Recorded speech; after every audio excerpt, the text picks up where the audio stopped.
Hi welcome to our channel ma'am style recipes.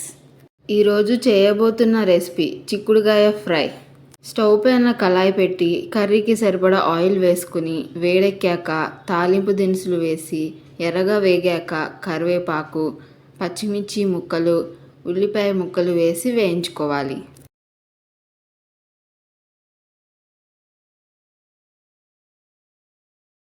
ఒక నిమిషం తరువాత శుభ్రం చేసి పెట్టుకున్న చిక్కుడుకాయలు వేసి ఈ విధంగా ఎగరవేయాలి.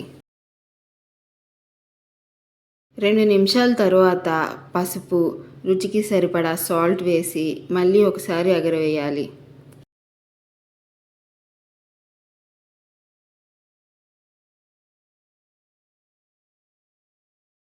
చిక్కుడుకాయలు వేగిన తరువాత కారం వేసి మిక్స్ చేసుకోవాలి.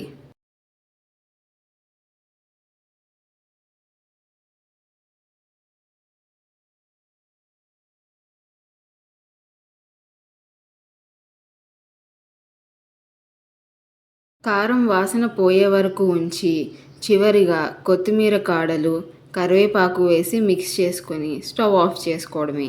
అంతే, చిక్కుడుకాయ ఫ్రై రెడీ. మీరు కూడా ట్రై చేసి ఎలా ఉందో కామెంట్లో తెలపండి. మీకు ఈ వీడియో కనుక నచ్చినట్లయితే లైక్ చేసి మీ ఫ్రెండ్స్ అండ్ ఫ్యామిలీకి షేర్ చేయండి. అలాగే సబ్స్క్రైబ్ చేసి బెల్ ఐకాన్ యాక్టివేట్ చేసుకోవడం మర్చిపోకండి. Thank you.